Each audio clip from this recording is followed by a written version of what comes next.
Hello students, आज हम पढ़ेंगे रीजनिंग का चैप्टर कैलेंडर। आप सबसे रिक्वेस्ट है कि इस वीडियो को लास्ट तक देखिएगा, क्योंकि इस नोट्स को बनाने में मुझे बहुत मेहनत करना पड़ा है।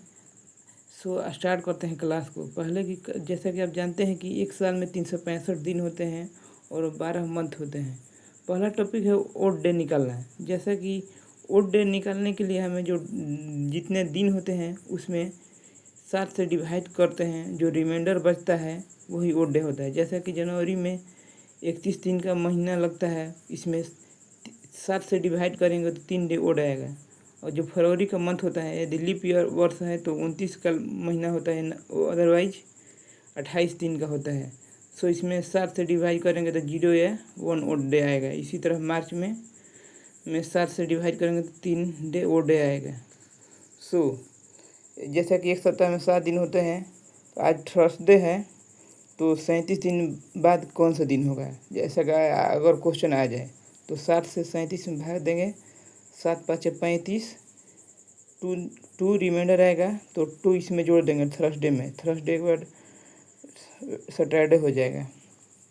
इसी तरह आज सोमवार है, यदि आज सोमवार है तो 16 दिन बाद कौन सा दिन होगा। तो 16 में 7 से डिवाइड देंगे तो 2 रिमाइंडर आएगा, तो सोमवार में 2, सोमवार मंगलवार बुधवार यानी वेडनेसडे हो जाएगा।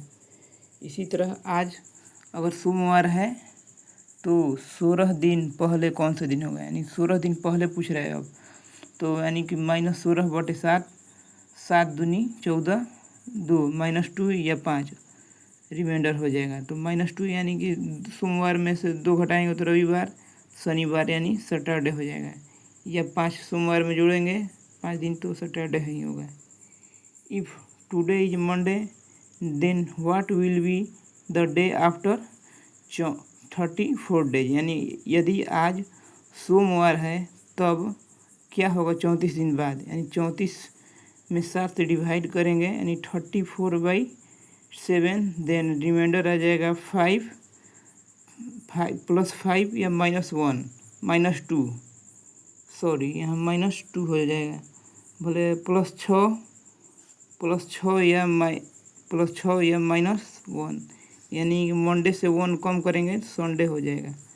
If today is Monday then what will be the day before 34 day, यानी कि आज सोमवार है तो 34 दिन पहले कौन सा दिन होगा। यानी 7 28 -6 +1 जोड़ेंगे, मंडे में 1 जोड़ेंगे ट्यूसडे हो जाएगा।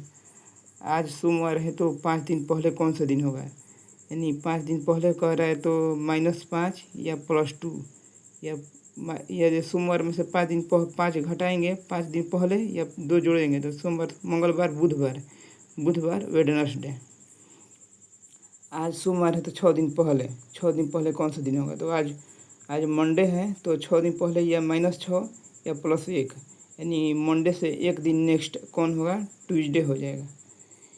कह रहा है क्वेश्चन, यदि आज 23 फरवरी 2012 को गुरुवार है तो 91 दिन पहले कौन सा दिन होगा।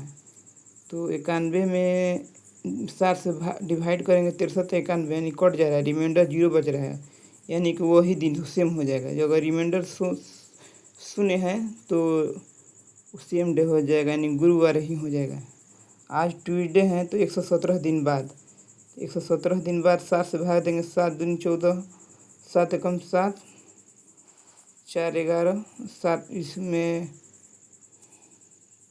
आज ट्यूसडे है तो 117 दिन बाद जो 7 से डिवाइड करेंगे जितना रिमाइंडर आएगा वो वही जोड़ देंगे, आगे जोड़ देंगे इसमें ट्यूसडे में।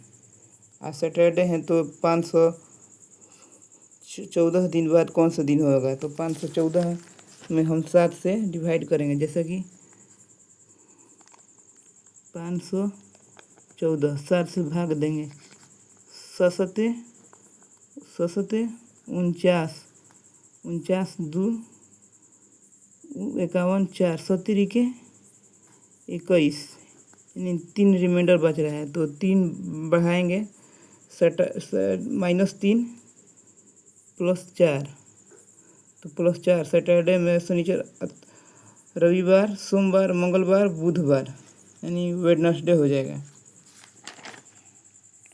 इसी तरह कुछ टॉपिक है, एक सामान्य वर्ष में ऐसे कितने दिन आते हैं जो अधिकतम 53 बार आते हैं, वो 53 बार आते हैं, तो यानी odd in our year 365/7, reminder 1 यानी 1 हो जाएगा। साधारण वर्ष में नेक्स्ट पॉइंट है, साधारण वर्ष में पहला दिन और अंतिम दिन समान होता है।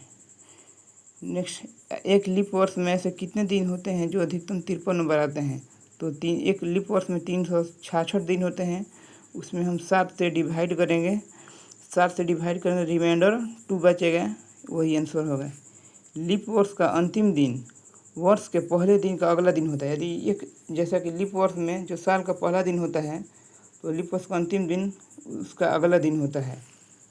क्वेश्चन है, 1 जनवरी 2023 को सोमवार है, तो 31 दिसंबर 2023 को कौन सा दिन होगा? क्योंकि हम जानते हैं साधारण वर्ष में साल का पहला दिन और अंतिम दिन समान होता है, इसीलिए 31 दिसंबर को चूँकि ये सोमवार ही होगा। इसी तरह नेक्स्ट क्वेश्चन है, 1 जनवरी 2024 को मंगलवार है, तो 31 दिसंबर 2024 को कौन सा दिन होगा? चूँकि ये जो 2024 है ये लीप वर्ष है, इसलिए जो 31 दिसंबर को जो साल का पहला दिन है उसका नेक्स्ट होगा, यानी कि मंगलवार का नेक्स्ट बुधवार होगा। उसी तरह एक क्वेश्चन है कि नेक्स्ट क्वेश्चन है, 1 जनवरी 2011 को ट्यूसडे है, तो 24 जनवरी 2012 को कौन सा दिन हुआ? क्योंकि 1 जनवरी 2011 को ट्यूसडे है, इसीलिए 31 दिसंबर 2011 को, क्योंकि साधारण वर्ष का साल का पहला दिन अंतिम दिन समान होता है, ट्यूसडे ही होगा। 31 दिसंबर को ट्यूसडे है, तो 24, तो नेक्स्ट साल में 24 जनवरी 24 दिन जाना है, तो यानी 24 में 7 से भाग देंगे, डिवाइड करेंगे, तो 70 के 3 रिमाइंडर बचेगा, यानी ट्यूसडे में 3 दिन आ गए, तो मंगलवार, बुधवार, बृहस्पतिवार, शुक्रवार यानी फ्राइडे हो जाएगा। क्वेश्चन कर रहे हैं, किन महीनों, नेक्स्ट पॉइंट है, निम्नलिखित महीनों में से किन 2 महीनों का कैलेंडर एक जैसा होगा? पहला है, विकल्प है मार्च अगस्त, क्योंकि मार्च में ओड डे 3 होगा, मार्च अप्रैल में 2, मई में 3, जून इसी तरह निकालेंगे, और जो 7 के पेयर बनाएंगे, जो ओड डे आएगा वही